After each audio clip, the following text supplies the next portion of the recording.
These last couple of weeks, we talked a lot about what Easter is. Easter basically being Jesus. Jesus came. He lived a perfect life. He died the most horrible death for you and I, not because anything that he did, but because of what we've done. The crazy thing that happened when he died, he rose again. We've talked a lot about Easter because of Jesus. We don't have to live in fear. Because of Jesus, we can have new life. And today, we will learn because of Jesus, we don't have to be alone. We are starting off our 6th week of being quarantined. And now that schools are closing for the remainder of the school year, things don't really appear that they're going to be opening up in group settings anytime real soon. I think we're all experiencing a state of loneliness. The crazy thing is, even before these past 6 weeks of having to be isolated, I know there are several people that have been feeling a state of loneliness. I think we all know what it feels like to be on our own. This on your own feeling is more like loneliness, fear, uncertainty, and anxiety all wrapped up together into one.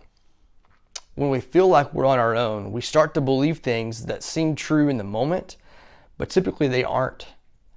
Maybe we think that nobody understands us, or that we'll never get through what we're facing, or that we don't have enough strength to make it on our own.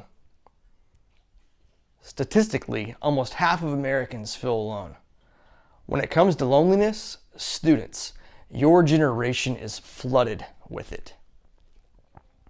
Things like anxiety, self-harm, depression, even suicide in our culture.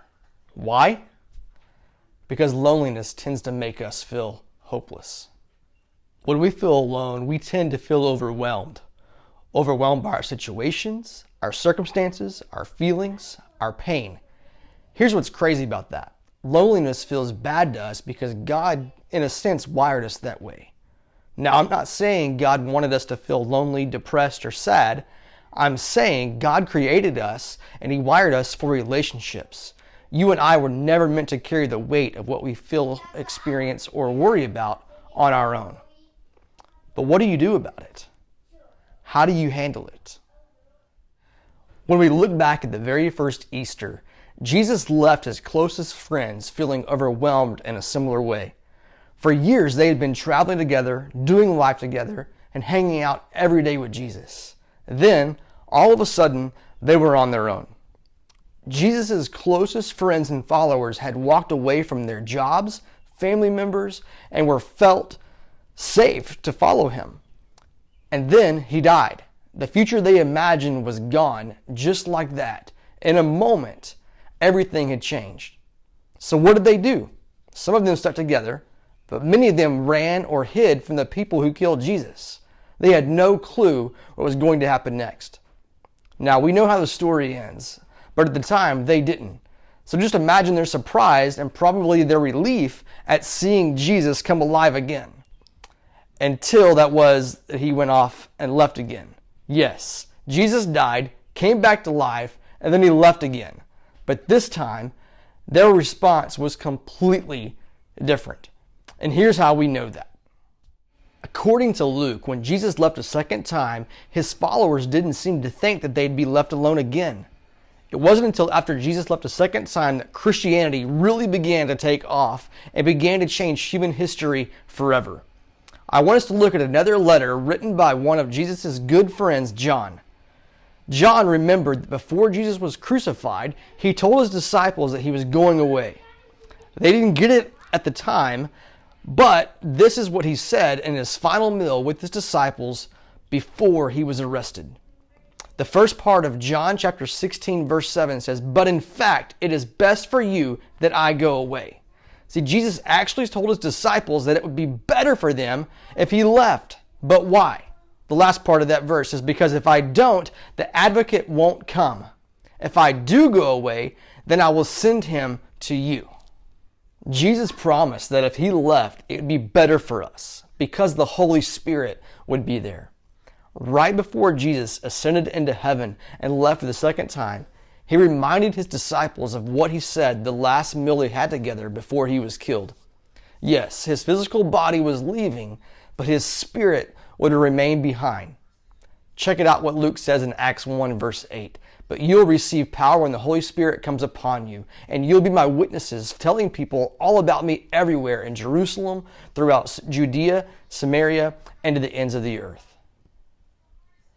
Of all the things Jesus could have reminded his disciples of, he chose to remind them that the Holy Spirit was on the way, that the Holy Spirit would come and would give them power to tell people all over the world about him. It was a reminder that even though he was leaving, that they would not be alone. And guess what? It's exactly what happened. The people Jesus left started the greatest movement in human history. The Holy Spirit gave them power, even though they themselves seemed powerless. Here's what's great about all of this. Jesus' promise was not just for his first disciples. When Jesus promised an advocate who would give us power and to be with us, that was true for everyone that would ever believe in him. That means that you and I can have access to that very same Spirit. Jesus' resurrection changed everything, and the resurrection is the center of everything that we believe as Christians. It's also a reminder of his power and his presence that is available for us today. Jesus means that you're never alone. What if this is real? What if the actual God who created everything and died and rose again is literally always with you? What if the Spirit of Jesus wants to help you with whatever you're facing today? I believe it's true. You see, simply trusting that the Holy Spirit is with us can change everything for us. Knowing he is with us in the moments that we feel on our own means that we can be confident of a couple of things.